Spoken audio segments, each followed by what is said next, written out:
She slapped me, hard enough that the sound echoed louder than the music. I felt my cheeks sting, then the wet splash of red wine pouring down my dress. Gasps spread across the ballroom like wildfire. And when I turned, my husband wasn't at my side. He was behind her, behind his sister, nodding, justifying my humiliation. That was the moment the air froze. That was the moment the room turned against me. But I didn't cry. I didn't shout. I stood still, wine dripping from silk, makeup streaked under the chandeliers, and watched them laugh. My husband, his sister, the bride. And then the microphone squealed, and the groom cleared his throat.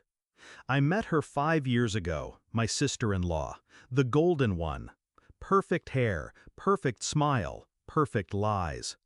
She played sweet at first, but I learned quickly that her kindness had conditions. She thrived on control, and I, naive, eager to fit into their family, was an easy target. At every gathering, she'd test my boundaries. A comment about my dress being too much. A smirk when she asked if I planned to actually keep a job after marriage. I smiled through it, convinced she'd come around. And my husband, he always said the same thing.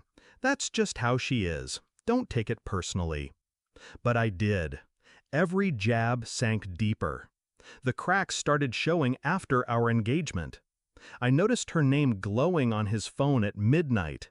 His laughter in the other room hushed when I entered. She just needs wedding advice, he said. But no woman calls her brother at 1 a.m. to talk about flowers. Still, I stayed quiet. I gathered my proof like a soldier counting weapons. Screenshots of texts, voice recordings, photos. Small pieces, each one sharpening my resolve. I knew she hated me. I just didn't know how far she'd go. The night of her wedding, I dressed with intention. A simple gown, nothing that would outshine. Neutral makeup, a smile rehearsed in the mirror. I promised myself I'd endure her final performance. Then came the slap, the whine, the silence that followed. And my husband, my partner, my vow, stood there defending her. I remember looking at him and thinking, "You're not mine anymore. You never were." That's when I let go of dignity, of hope. I held on to something sharper. Revenge. The plan wasn't mine alone. That's the part nobody knew. The groom had reached out to me weeks before. He'd found things, messages, whispers, hints of betrayal. He needed confirmation. I gave him more than that. I gave him evidence. Every screenshot, every call log, every secret meeting between his bride and my husband. Two families tangled in deceit. One stage, one perfect day to burn it all down. So when he took the microphone, I already knew what was coming. The crowd went still. The bride, flushed and laughing, turned toward him. My husband's hand rested on her shoulder like they'd won, like I was nothing.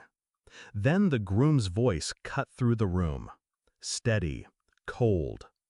"I can't marry a woman who's been sleeping with her brother-in-law." The words detonated. Gasps, screams, chairs scraping against polished floors. My sister-in-law froze, her smile cracking. My husband's face drained of color, eyes darting, searching for a way out. I didn't move.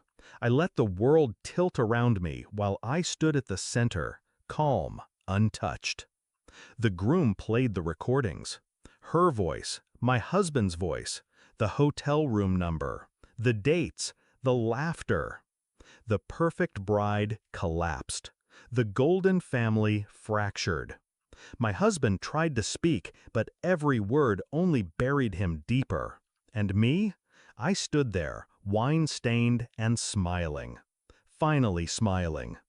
It wasn't chaos to me, it was justice. Every humiliation she'd thrown at me, every smirk he'd given while defending her, Every lonely night I'd questioned my own sanity. All of it paid in one perfect collapse. They wanted me humiliated. Instead, they were exposed. When the groom walked out, the crowd followed. Nobody clapped. Nobody cheered. The music died. The wedding was over before it began.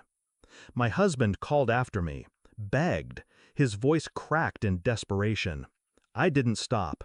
I left the ballroom with my head high, my dress stained, but my pride intact. Now, when people ask why I don't wear my wedding ring, I tell them it slipped off. But the truth? I took it off the night I realized what loyalty meant. It meant nothing to him, nothing to her, but to me, it meant everything. So I made them feel the weight of betrayal. And when I close my eyes, I still hear the silence after his confession. The silence of a room watching a kingdom crumble. It wasn't my humiliation, it was theirs, shattered in seconds.